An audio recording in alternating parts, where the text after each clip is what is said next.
nossa luz, canção, lugar seguro nele achei, rocha que não se abala,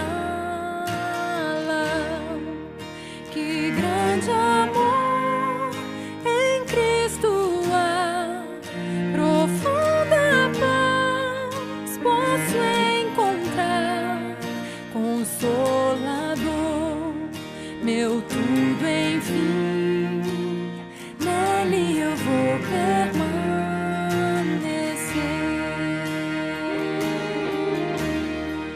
Só Cristo homem se tornou, frágil bebê, mas pleno Deus, que dom de amor, justiça e paz, a salvação que a todos traz.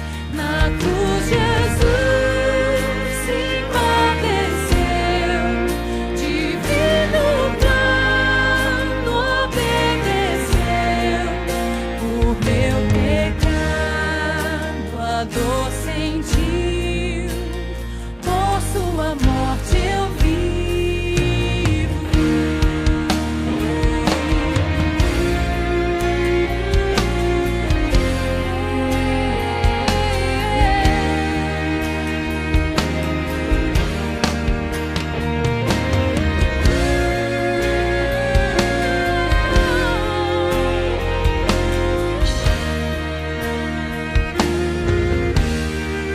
Seu corpo inerte ali ficou, luz que ante as trevas se apagou. Glorioso dia então surgiu, vivo ele está, ressuscitou. Vitória eterna conquistou, do meu pecado livre estou, de Deus eu sou, e Ele é meu, comprou-me com sangue de Jesus.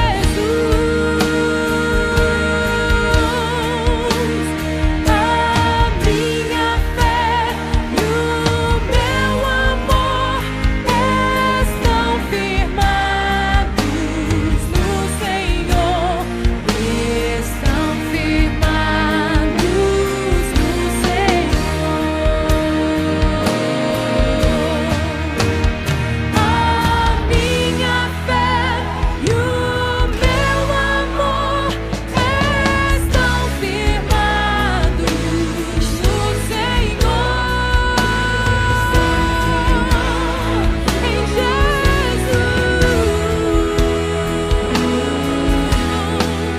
Não há mais culpa ou medo atroz, este é o poder de Cristo em mim, por toda a minha vida aqui, Ele será meu guia, enfim, nenhum poder do inferno irá nas suas mãos me afastar, até voltar ou me chamar, em Cristo eu vou permanecer. Até voltar ou me chamar, em Cristo eu vou permanecer.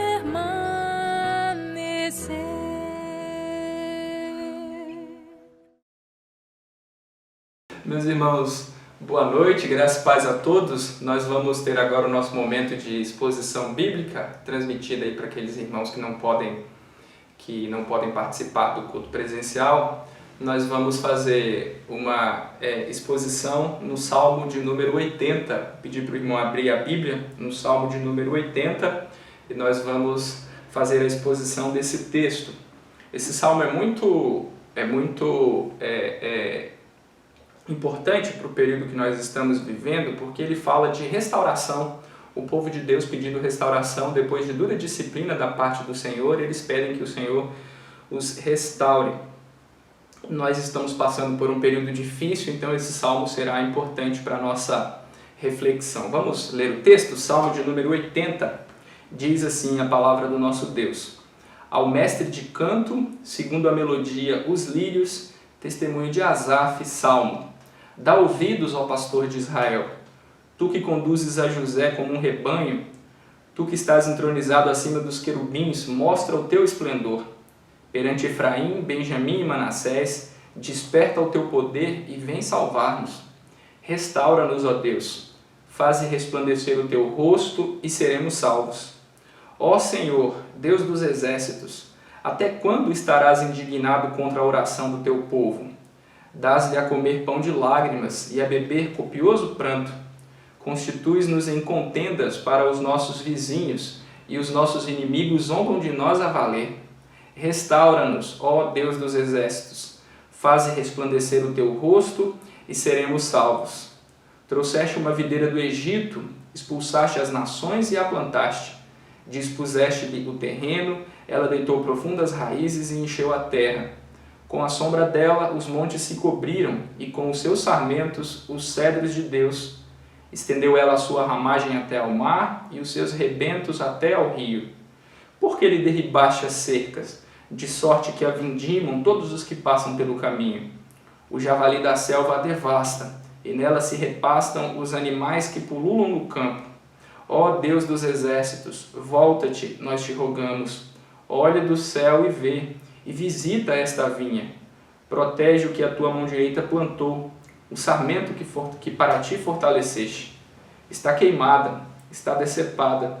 Pereçam os nossos inimigos pela repreensão do teu rosto.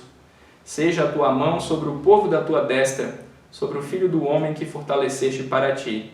E assim não nos apartaremos de ti. Vivifica-nos e invocaremos o teu nome. Restaura-nos, ó Senhor, Deus dos exércitos. Faze resplandecer o teu rosto e seremos salvos.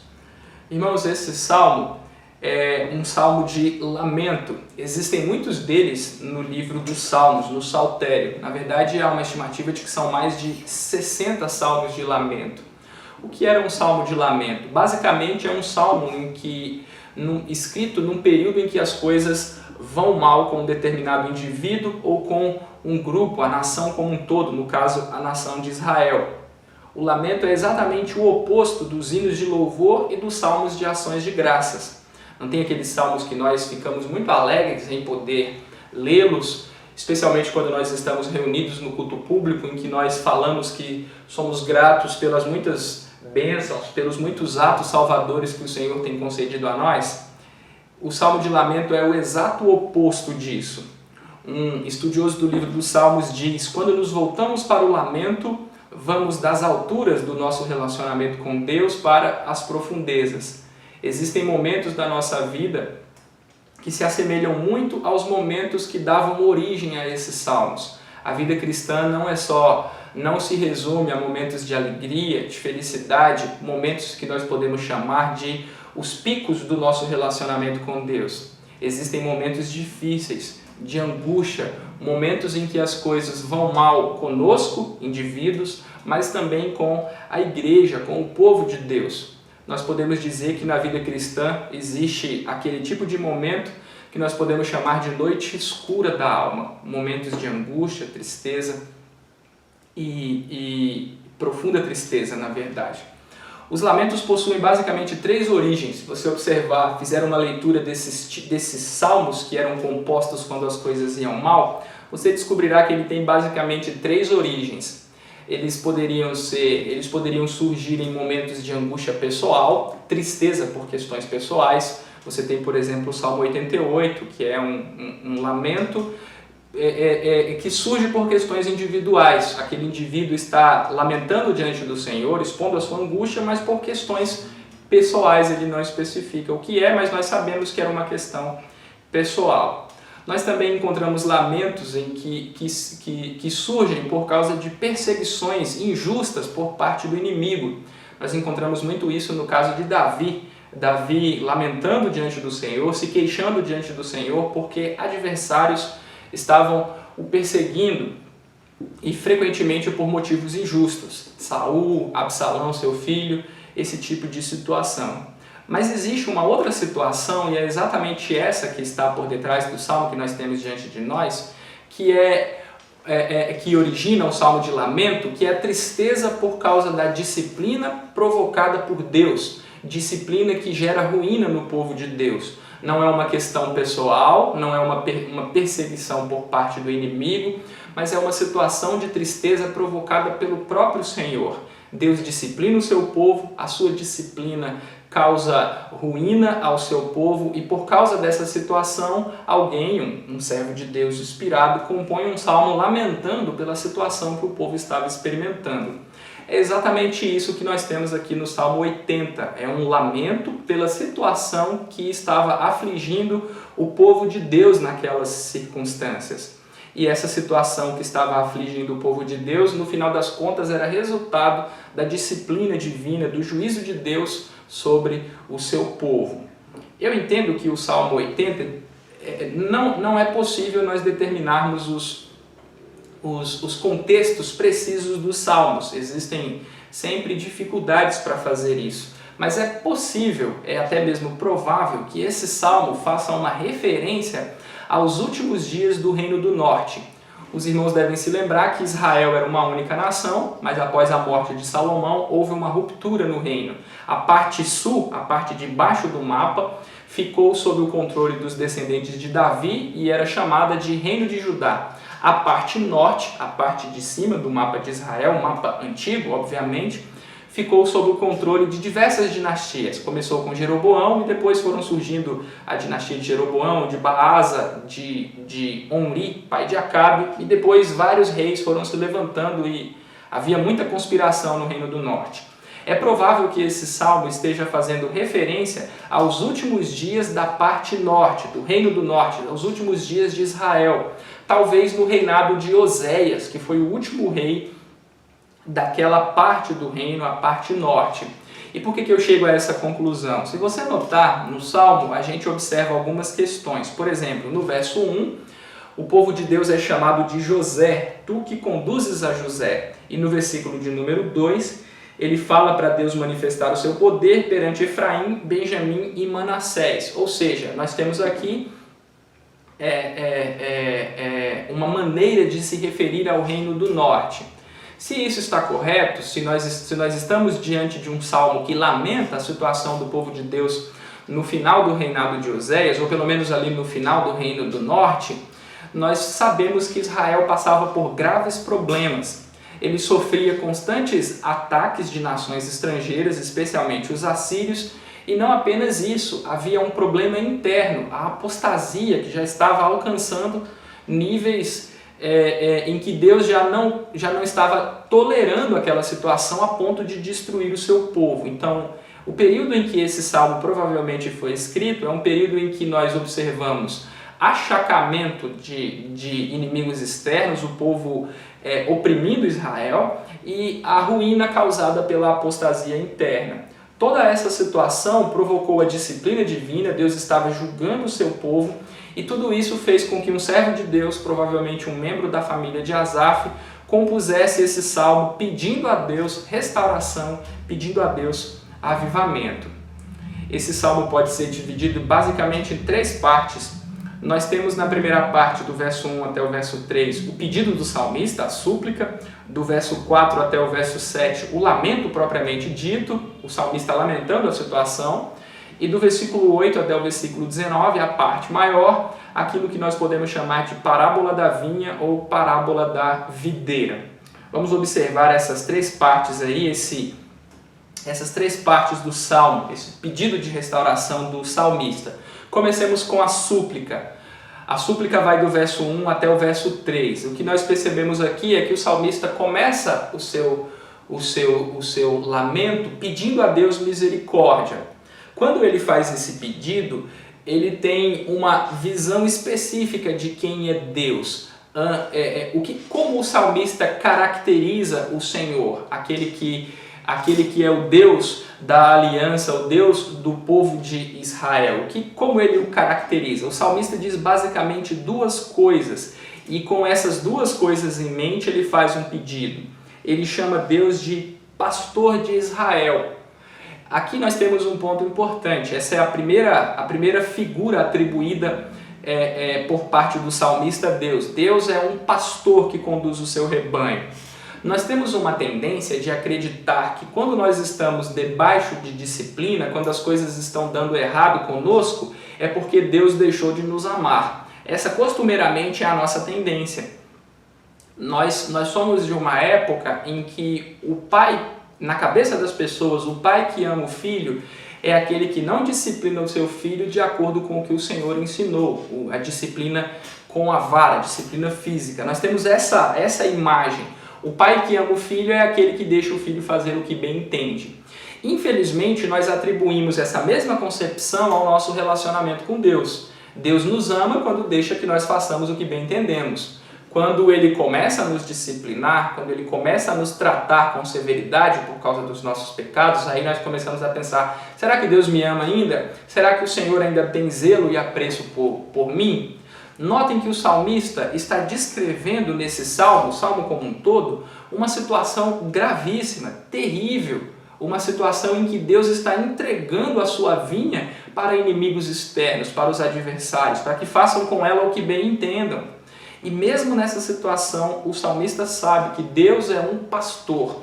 O pastor traz à nossa memória a figura de alguém que cuida, de alguém que tem ternura no cuidado pelo seu rebanho. Então é importante que nós notemos isso. O salmista, mesmo debaixo de disciplina, de dura situação, ele reconhece que o nosso Deus, o Deus a quem ele servia, era um Deus amoroso, um pastor que conduzia o seu rebanho. Eu me lembro que uma vez eu fui ao gabinete de um pastor amigo e ele falou o seguinte, tinha um cajado lá numa parte do gabinete, ele falou, Felipe, esse cajado serve para basicamente 3 coisas. Esse gancho é para puxar as ovelhas que estão desgarradas. Se você colocar a parte da ponta, é para você espantar os inimigos. Mas o pastor também pode pegar o lado do gancho para bater nas suas ovelhas, naquelas que são teimosas. O salmista sabe que naquela ocasião o pastor de Israel, o pastor de José, que conduzia o seu povo como um rebanho, estava surrando, estava batendo com dureza, mas mesmo assim aquilo era fruto do seu cuidado amoroso e terno, porque ele era o pastor que conduzia o seu rebanho. A outra figura atribuída pelo salmista aqui no Salmo é a figura daquele que está entronizado acima dos querubins. Há muitas coisas que nós poderíamos dizer a respeito dessa figura, mas basicamente o que essa figura nos ensina é que o Senhor é soberano, Ele está assentado no trono, Ele está entronizado acima dos querubins. Aquele local no templo onde ficava a Arca da Aliança e no propiciatório acima, os querubins que ficavam ali, aquilo era uma espécie de símbolo do reino de Deus sobre todas as coisas. Deus governa, Deus é soberano, Deus é absoluto. A situação era complicada, o povo de Deus estava experimentando dias difíceis, mas mesmo assim o salmista, além de reconhecer o cuidado e o amor do pastor, reconhece a soberania daquele que está sentado, entronizado acima dos querubins. Reconhecendo essas duas coisas, que Deus cuida do seu povo e que Ele é soberano, o salmista faz um pedido. Ele pede, enfim, ele suplica que o Senhor atue em favor do seu povo. Ele pede para que o Senhor dê ouvidos e para que Ele resplandeça, para que Ele mostre o seu esplendor. Essa é uma figura de manifestar juízo e vingança contra os adversários. No Salmo 94, esse mesmo verbo que é traduzido aqui como mostrar o seu esplendor é traduzido como resplandecer, e ali está associada a ideia de Deus das vinganças. O salmista está pedindo que o Senhor vindique a glória do seu nome, a sua santidade. Ele está pedindo que Deus desperte, porque aparentemente o Senhor estava inativo. Ele pede para que o Senhor manifeste o seu poder perante os olhos de Efraim, Benjamim e Manassés. Em suma, ele pede que o Senhor dê ouvidos e que venha para salvar o seu povo. E então, pela primeira vez, no versículo 3, nós encontramos o refrão. O salmista diz: restaura-nos, ó Deus, faze resplandecer o teu rosto e seremos salvos. Diante da situação que o povo de Deus estava enfrentando, dos duros castigos que eles estavam experimentando, o salmista pede restauração. Restaura-nos, ó Deus, faze resplandecer o teu rosto e seremos salvos. Aqui nesse pedido de restauração, ele reconhece que Deus estava irado com o seu povo, afinal de contas ele pede para que Deus faça resplandecer o seu rosto. A ideia de fazer resplandecer o rosto é de demonstrar graça, é de mostrar um rosto reluzente, sorridente, porque naquela situação o salmista sabia que por causa das constantes quebras da aliança, dos constantes pecados cometidos pelo seu povo, Deus estava irado, Deus estava com uma face carregada para com o seu povo. Aqui nós podemos fazer já uma aplicação, entender, observar como esse salmo se aplica a nós hoje. Esse salmo nos mostra, esses primeiros versos nos mostram que nós temos um Deus compassivo, um Deus a quem nós podemos recorrer. Mesmo debaixo dos seus açoites, o salmista sabe que Deus é o pastor terno que conduz o seu rebanho. E por causa dessa consciência, ele se volta para Deus e pede: Senhor, restaura-nos. Meus irmãos, nós temos um Deus que é tardio em irar-se. Ele demora para enviar sobre o seu povo castigos temporais. Mas esse mesmo Deus que é tardio em irar-se é rápido em nos atender quando nós nos humilhamos e nos voltamos para Ele em arrependimento. Deus é compassivo, nós temos um Deus a quem recorrer. A segunda parte do Salmo, que vai do versículo 4 até o versículo 7, aqui nós observamos o lamento. Aqui nós percebemos o salmista se queixando diante do Senhor da situação que o povo estava experimentando. Eles estavam sofrendo diante dos seus adversários e é por causa dessa situação que o salmista faz uma pergunta no versículo 4. Ó Senhor, Deus dos exércitos, até quando? Até quando? Essa pergunta não é uma manifestação por parte do salmista de murmuração, uma pergunta atrevida de alguém dizendo: eu já não aguento mais, para de fazer o que o Senhor está fazendo. Não é isso. Pelo contrário, essa pergunta até quando, ela aponta para o fato de que eles estavam sofrendo há muito tempo, a disciplina estava dura, estava pesada, mas ao mesmo tempo em que essa pergunta demonstra isso, ela também nos mostra maturidade espiritual. O salmista sabe que a situação que eles estão enfrentando era causada pela ira do Senhor, pela indignação do Senhor. Na verdade, ele usa uma figura aqui de como se Deus estivesse fumegando de ira contra os seus servos. Essa figura vem lá de Deuteronômio 29:20. Deus dizendo que ia fumegar de ira, de indignação contra o seu povo. Vejam, o salmista sabe que a situação que eles estão experimentando é uma situação provocada pelo Senhor. Infelizmente, existem muitos crentes que estão tão iludidos pelo engano do pecado que não conseguem perceber a mão de Deus nas duras realidades que enfrentam. Todo sofrimento que nós passamos é disciplina? Evidentemente não. Existe sofrimento que não é provocado por disciplina divina. Mas há muito sofrimento que é causado que é provocado por causa do nosso pecado. Deus está nos disciplinando por causa do nosso pecado. Nós aprendemos isso especialmente em 1 Coríntios, os crentes não participando corretamente da ceia do Senhor. E qual foi o resultado? Deus estava disciplinando o seu povo, chicoteando o seu povo, tratando o seu povo de acordo com a sua terrível desobediência, e não apenas desobediência, obstinação no pecado. Existem muitos crentes que não têm maturidade espiritual para entender isso, que muito do que eles estão enfrentando, grande parte da situação de angústia e tristeza que eles vivem, grande parte dessa situação é causada por causa da disciplina do Senhor. Isso é terrível, irmãos, quando Deus nos chicoteia, mas ainda assim nós achamos que somos vítimas infelizes de uma má sorte ou de coisas desse tipo. Fica claro na fala do salmista que ele sabe que é o Senhor quem está disciplinando, quando ele diz aí no versículo de número 5, dás-lhe a comer pão de lágrimas e a beber copioso pranto. Ele sabia que a comida e a bebida de Israel eram lágrimas porque era Deus quem estava dando. A situação de Israel era de fartura, mas não era fartura de bênção, era fartura de coisas que causavam tristeza, angústia e dor e que faziam o povo de Deus chorar.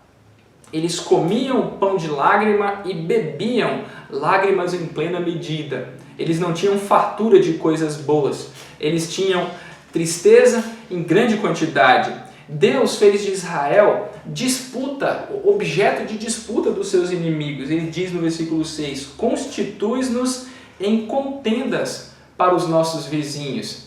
Israel, que desde o período que no passado havia vencido muitas batalhas, agora era objeto de disputa dos seus adversários, dos seus vizinhos. Os vizinhos ficavam disputando para ver quem teria domínio sobre Israel. E mais do que isso, Israel era motivo de motejo, de zombaria por parte dos seus adversários, diz o verso 6, os nossos inimigos zombam de nós a valer. O que nós temos aqui é uma reversão do que é dito no Salmo 23, versículo 5. Lá no Salmo 23 nos é dito que Deus prepara na presença do salmista uma mesa perante os seus adversários e o meu cálice transborda. Agora Deus entrega a Israel aos seus adversários, a zombaria dos seus adversários, e o que transborda não é mais o cálice. O que transborda agora são o copioso pranto e pão de lágrima.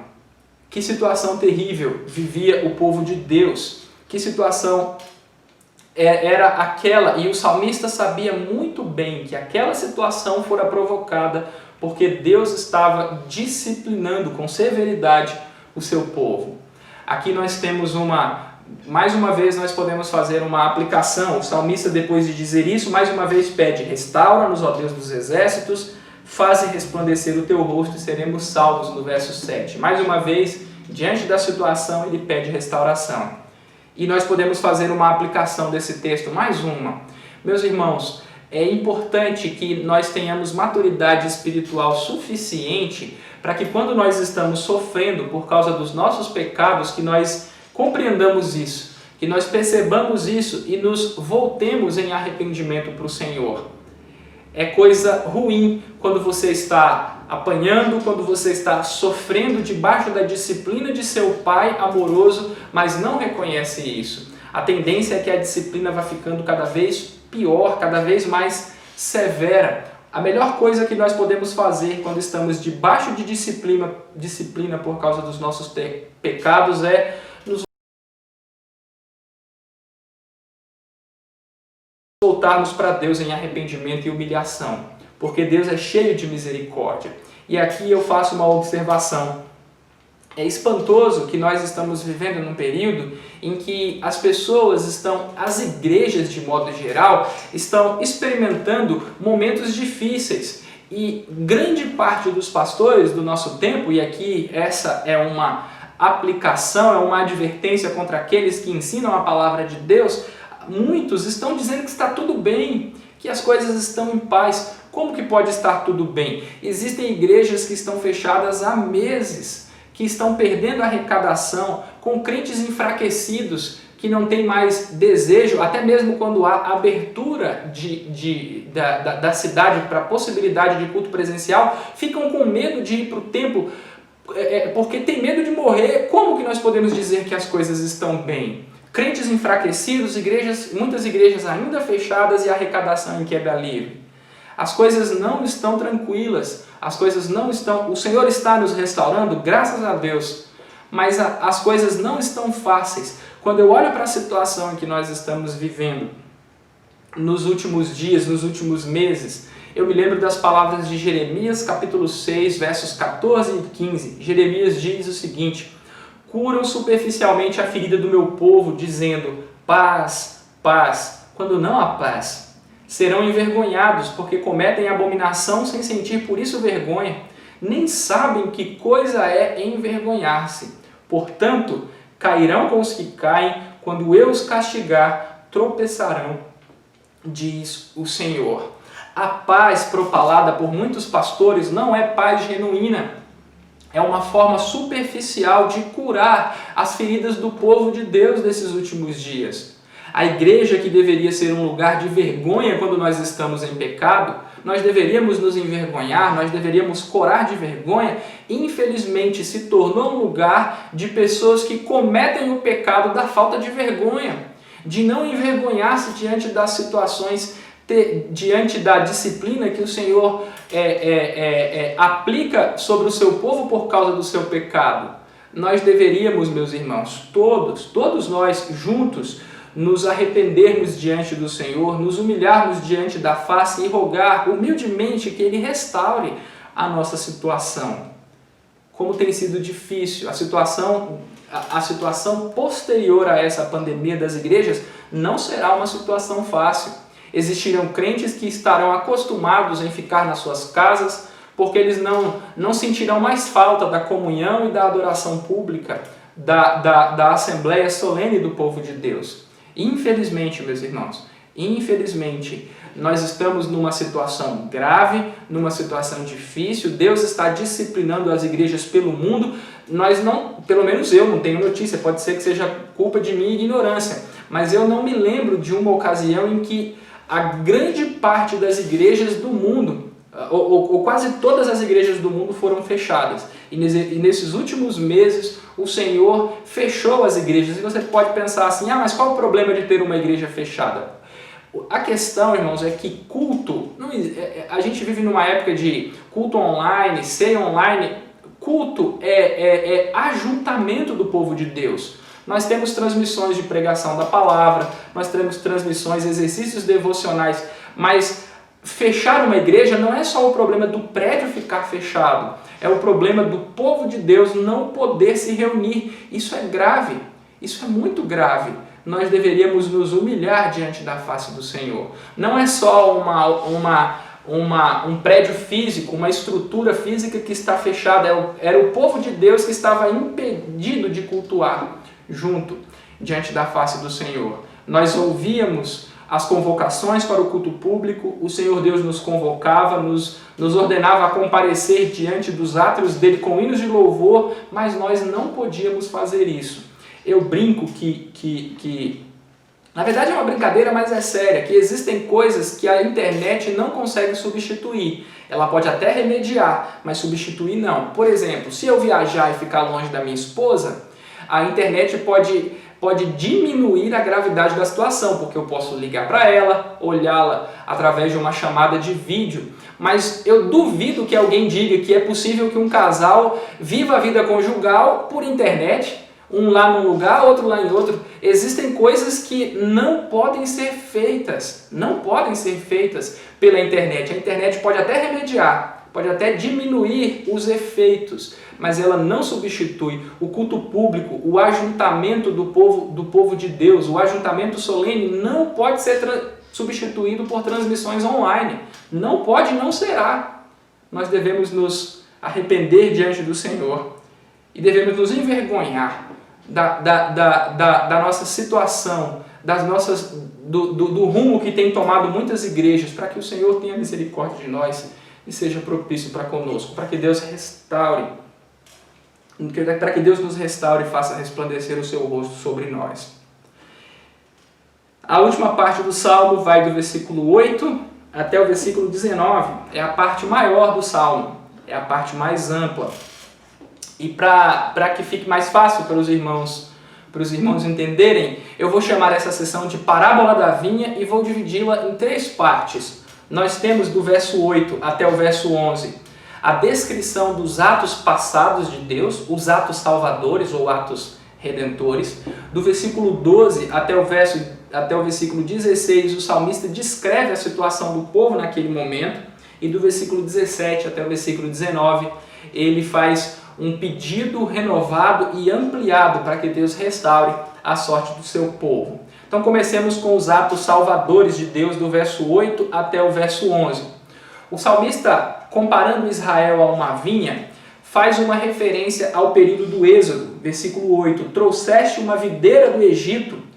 Deus retirou Israel do Egito, afinal de contas ele já estava lá há muito tempo, expulsou as nações que viviam em Canaã e introduziu Israel na terra prometida, ou plantou a sua vinha na terra prometida. Expulsaste as nações e a plantaste. Depois Deus começou a cuidar desta vinha. Ele dispôs, diz a primeira parte do versículo 9, Deus dispôs o terreno, Deus tratou com diligência de cuidar daquela vinha, de arar o solo, de preparar o solo, de adubá-lo para que aquela vinha pudesse florescer. E o que aconteceu? Por causa do trabalho diligente de Deus, a vinha criou raízes profundas, ou ela, de acordo com o versículo de número 9, ela deitou profundas raízes, então encheu a terra. Essa expressão encheu a terra provavelmente é uma figura para descrever o cumprimento da promessa feita a Abraão, de que faria de Abraão uma grande nação, que a descendência de Abraão seria semelhante às estrelas que há nos céus e à areia que há na praia. Então vejam, Deus tirou a sua vinha do Egito, plantou a sua vinha em Israel e essa vinha começou a se espalhar, começou a se tornar uma vinha grande, a crescer, se tornou uma nação numerosa. Ou seja, nós temos aqui uma metáfora do cumprimento das promessas divinas. Deus é fiel, Deus cumpriu a promessa de dar a Abraão uma grande descendência e de plantar Israel na terra prometida. Essa vinha começou a se espalhar e começou a exercer domínio sobre aquele pedaço de terra que o Senhor queria que eles dominassem. Por exemplo, versículo de número 10, com a sombra dela os montes se cobriram, uma referência aos vários montes de Israel sendo dominados pelo povo de Deus, e com os sarmentos, os cedros de Deus. Essa expressão cedro de Deus provavelmente é uma expressão que remete aos cedros do Líbano, a região norte, a parte norte acima de Israel. Além disso, o texto diz no verso 11 que Israel estendeu sua ramagem até ao mar e os seus rebentos até ao rio. O que provavelmente o salmista está fazendo aqui é descrevendo a área de domínio até ao mar, costa oeste, mar Mediterrâneo, e até ao rio, parte leste. É bem provável que o salmista aqui esteja fazendo uma descrição dos reinados de Davi e Salomão, quando o povo de Deus exerceu domínio sobre toda essa região que é descrita de maneira figurada aqui no Salmo. Mar Mediterrâneo a oeste, rio Eufrates a leste e ao norte os cedros do Líbano. O salmista, portanto, descreve o domínio que Israel alcançou quando ele vivia em obediência a Deus. Mas, apesar da grande influência que a vinha de Deus exerceu no passado por causa do cuidado do zelo do Senhor, a situação presente era uma situação terrível. No presente momento, aí, a partir do verso 12, a vinha de Deus está passando dificuldades. E mais uma vez o salmista reconhece que as dificuldades enfrentadas pelo povo de Deus eram provocadas pela disciplina do Senhor.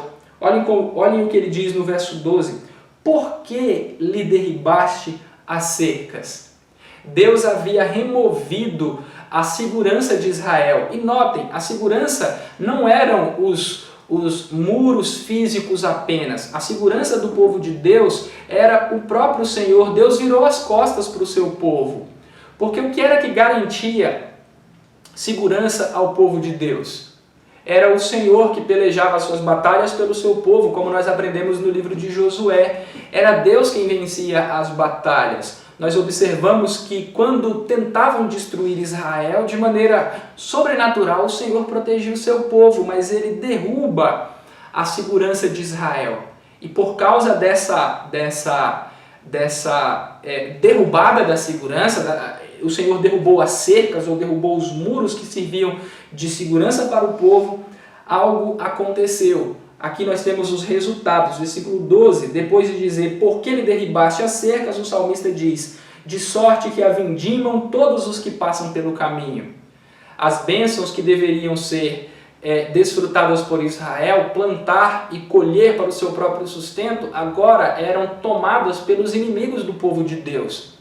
Nós vemos isso na história do Reino do Norte, quando eles têm que enviar as suas riquezas como pagamento de impostos para os reis assírios. Aquilo que eles estavam produzindo não ficava mais com eles, eram os inimigos que desfrutavam dessas bênçãos, a figura aqui de colher ou de vindimar a vinha do Senhor. Versículo 13, o javali da selva a devasta, e nela se repastam os animais que pululam no campo.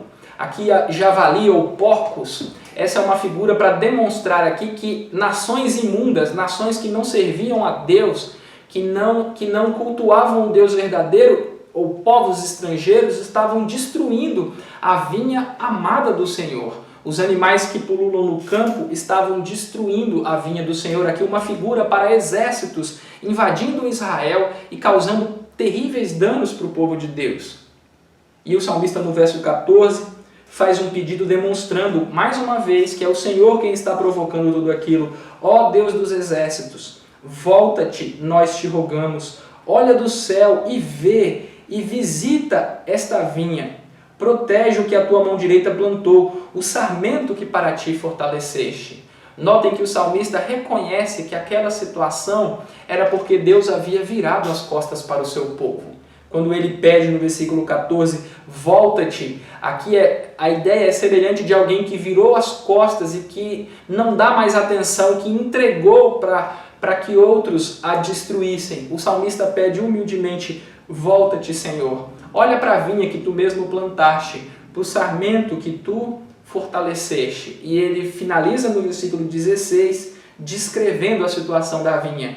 Está queimada, está decepada, pereçam os nossos inimigos pela repreensão do teu rosto. A vinha de Deus estava decepada, a vinha de Deus estava queimada. E a grande questão que nós devemos, e aqui nós chegamos na parte final do verso 16, há uma parte que, digamos, é a parte mais difícil do texto. Aqui nós temos a tradução aí no versículo 16, pereçam os nossos inimigos pela repreensão do teu rosto. A questão é que o termo inimigos não aparece no texto original, é na verdade fruto da interpretação de quem fez essa tradução. O que isso significa? Quem está perecendo sob a repreensão do rosto do Senhor? Os inimigos do povo do Senhor ou o povo do Senhor? Essa é a questão. A nossa tradução, a ARA, entende que eram os inimigos do Senhor. Mas eu gostaria de fazer uma sugestão a partir da leitura de uma passagem que se encontra lá em Deuteronômio, capítulo 28, versículo 20, versículo 22, 51 e 63. Lá em Deuteronômio 28, 20, eu vou ler 3 desses versículos que eu citei para os irmãos. Deuteronômio 28, 20, o texto bíblico diz: o Senhor mandará sobre ti a maldição, a confusão e a ameaça em tudo quanto empreenderes, até que sejas destruído e repentinamente pereças, por causa da maldade das tuas obras com que me abandonaste. Verso 22. O Senhor te ferirá com a tísica e a febre e a inflamação, e com o calor ardente e a secura, e com o crestamento e a ferrugem, e isto te perseguirá até que pereças. Assim como o Senhor, versículo 63, assim como o Senhor se alegrava em vós outros, em fazer-vos bem e multiplicar-vos, da mesma sorte o Senhor se alegrará em vos fazer perecer e vos destruir. Sereis desarraigados da terra, a qual passais para possuí-la. Notem que esses 3 versos que eu citei para os irmãos mostram que se o povo de Deus permanecesse em desobediência, quebrando a santa lei do Senhor, o que era que Deus iria fazer com eles? Enviar disciplina, enviar maldição para que eles perecessem. A ideia aqui do verso 16, portanto, é que o povo de Deus estava perecendo porque Deus os estava repreendendo, ou o povo de Deus estava perecendo por causa da repreensão do rosto do Senhor. Notem que essa figura, rosto ou face, é muito importante no Salmo 80. O salmista pede para que Deus faça resplandecer a luz do seu rosto, um rosto reluzente ou um rosto sorridente. Mas nesse exato momento, No momento em que o salmo foi escrito, o salmista tinha plena consciência de que eles estavam sofrendo, de que a vinha de Deus estava queimada e decepada, porque Deus não estava com um rosto reluzente para com o seu povo. Deus estava com a face carregada. Deus estava com face carrancuda para o seu povo. Deus estava disciplinando o seu povo por causa dos seus terríveis e graves pecados. Nós temos na Confissão de Fé de Westminster, no capítulo 11, na quinta seção, nós temos uma afirmação que se assemelha a essa que nós encontramos aqui no Salmo, do Senhor com a face de repreensão. O texto diz, da Confissão de Fé, Deus continua a perdoar os pecados dos que são justificados. Embora eles nunca poderão decair do estado de justificação, poderão, contudo, incorrer no paternal desagrado de Deus e ficar privados da luz do seu rosto, até que se humilhem, confessem os seus pecados, peçam perdão e renovem a sua fé e o seu arrependimento. Deus pode nos privar de sua face reluzente, Deus pode nos privar da luz do seu rosto, Deus, por causa dos nossos pecados, pode nos mostrar uma face carregada e sombria, até que nós nos humilhemos, confessemos os nossos pecados e nos arrependamos, peçamos perdão a Deus e renovemos a nossa fé e o nosso arrependimento. Há um exemplo bíblico de um servo de Deus, que foi desamparado pelo Senhor. Digamos assim, Deus o privou da luz do seu rosto. Ezequias foi um rei piedoso que viveu diante da face do Senhor, mas em determinado momento de seu reinado, Ezequias se encheu o coração. E o que foi que Deus fez? De soberba, encheu o coração de soberba. E o que foi que Deus fez? Deus o desamparou para que Ezequias percebesse tudo o que estava no seu coração. Se eu não me engano, isso está lá em 2 Crônicas, capítulo 32.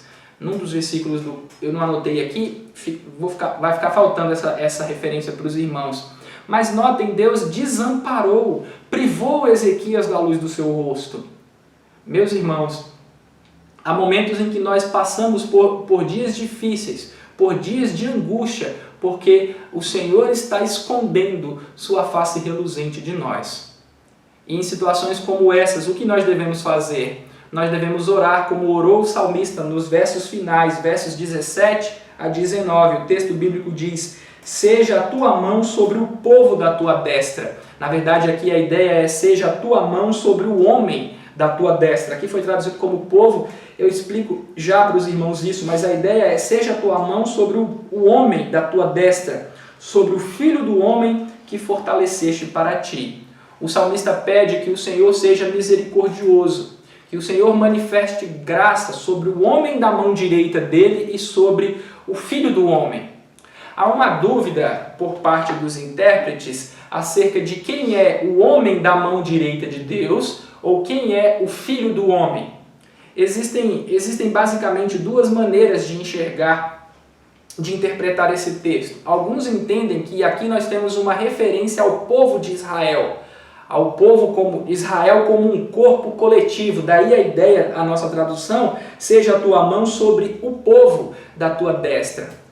Há outros intérpretes que entendem que aqui o salmista está falando de Davi e da sua dinastia, que a mão de Deus seja com o homem da mão direita do Senhor, um descendente de Davi, ou com o filho do homem, também um descendente de Davi. O grande reformador João Calvino entende que essas duas ideias devem ser unificadas. Ao falar que a mão de Deus seja com o homem da sua destra e com o filho do homem que ele fortaleceu para ele, o que na verdade o salmista está dizendo é: Senhor, sê com o rei, com o descendente de Davi, o representante do governo de Deus aqui na terra, o rei que é o mediador do teu reino aqui na terra, e ser com o teu povo. Não importa o modo como nós interpretemos, eu concordo com Calvino, as duas ideias devem ser unificadas, mas não importando o modo como nós interpretamos aqui, se o homem é o povo ou o filho de Davi, eu entendo que são os dois, essas duas figuras se cumprem no Senhor Jesus Cristo. Jesus é o descendente de Davi, o homem da mão direita, que nesse exato momento está sentado à destra de Deus Pai, e nessa condição ele governa a igreja e todas as coisas. Ele é o homem da mão direita do Senhor. O Novo Testamento também aplica a Cristo o conceito de Israel. Lembram-se de Oséias, quando Israel era menino do Egito, chamei meu filho. Quando nós chegamos ao Novo Testamento, em Mateus, a mesma ideia é apresentada. Jesus foi para o Egito com seus pais e de lá saiu para que se cumprisse o que diz a Escritura. Do Egito chamei o meu filho. Esse pedido de restauração que o salmista faz, em suma, se cumpre no enviado de Deus, no Messias, no Senhor Jesus Cristo, que é o verdadeiro Israel e o homem da mão direita do Senhor. Então, a verdadeira restauração, o verdadeiro avivamento do povo de Deus virá ou veio apenas com o cumprimento dessas promessas em Cristo. Quando nós oramos a Deus pedindo restauração, com o salmista, restaura-nos, ó Senhor dos Exércitos, faze resplandecer o teu rosto e seremos salvos, nós fazemos isso unicamente com base nas promessas que o Senhor fez e cumpre em seu bendito Filho, Senhor Jesus Cristo. Nós não nos aproximamos de Deus com base nos nossos merecimentos, com base naquilo que nós temos a oferecer, mas nós pedimos: Deus, tem misericórdia, que a tua mão seja sobre o homem da tua mão direita, sobre o Filho do homem que fortaleceste para ti. Em suma, nós pedimos: restaura-nos, por amor do teu bendito Filho, por amor do amado. E é com base nesse pedido de restauração que o salmista reconhece que Deus haverá de avivar o seu povo. Versículo 18, ele pede que a mão do Senhor seja sobre o seu povo, e no versículo 18 ele diz: e assim não nos apartaremos de ti, vivifica-nos e invocaremos o teu nome. Só haverá restauração do povo de Deus, avivamento do povo de Deus, se o Senhor nos vivificar, se o Senhor for com o homem da mão direita, com o filho do homem que ele fortaleceu para ele. E o salmista então encerra o salmo mais uma vez com o refrão que se repete no verso 3, no verso 7 e no verso 11, no verso 19. Com algumas modificações ele termina o verso 19 dizendo: restaura-nos, ó Senhor, Deus dos exércitos, faz resplandecer o teu rosto e seremos salvos. Restaura-nos, Senhor. Esse, em suma, é o pedido do salmista. Lembrando aqui de algumas coisas que nós vimos, o salmo começa com uma súplica, o salmista pede restauração, depois ele lamenta diante do Senhor, apresenta a sua queixa, porque Deus o havia entregado ao seu povo aquela sorte terrível, e ele termina com a parábola da vinha e especificamente suplicando a Deus que restaure a sorte do seu povo. Algumas aplicações para nós encerrarmos. A primeira delas, irmãos, nós, assim como Israel, precisamos de avivamento e restauração. A igreja dos nossos dias, e eu me refiro à igreja de modo geral, infelizmente é culpada de pecados muito graves. Nós temos nos desviado do Senhor em muitas áreas específicas, e por causa disso nós precisamos que o Senhor nos restaure, nós precisamos que o Senhor nos avive para que nós sejamos libertos dessa dura situação que nós estamos experimentando. O avivamento que nós precisamos, em última análise, será produzido apenas pelo Senhor. Lembremos dos versos 17 e 18, especialmente do verso 18: não nos apartaremos de ti, vivifica-nos e invocaremos o teu nome. Nós fomos criados numa geração, pelo menos eu fui criado numa geração, em que avivamento era basicamente associado ou confundido com reunir um grande número de pessoas para cantar músicas emotivas. Era assim que eu cresci entendendo avivamento.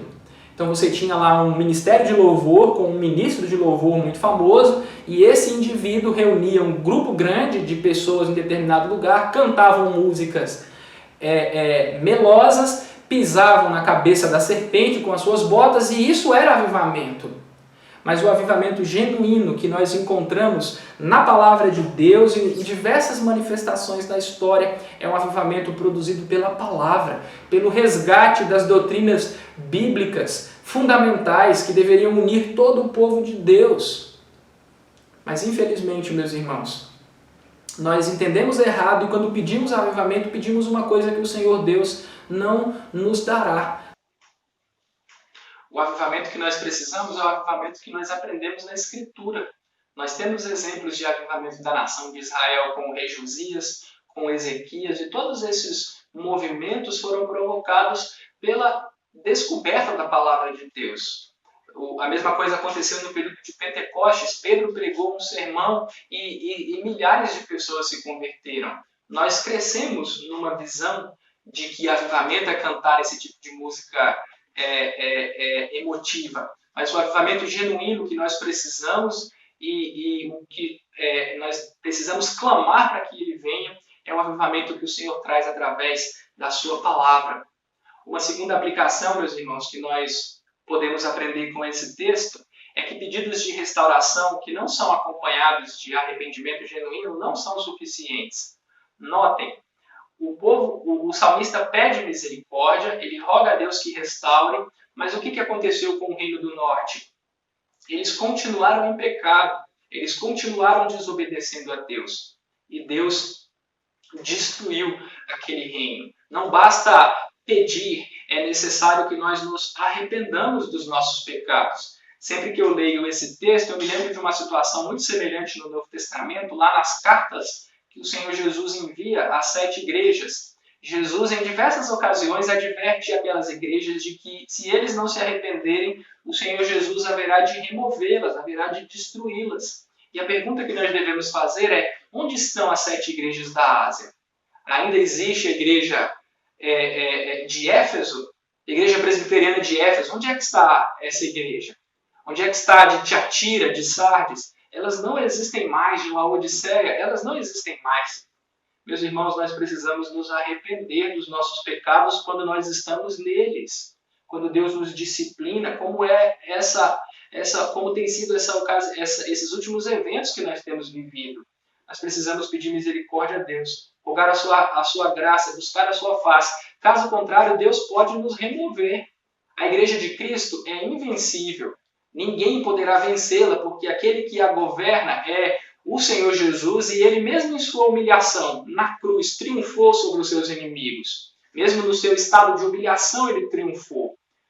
Agora, igrejas locais podem deixar de existir. Você pode pensar: não, mas a nossa igreja tem muitos recursos, a nossa igreja é uma igreja rica, tem uma estrutura muito boa.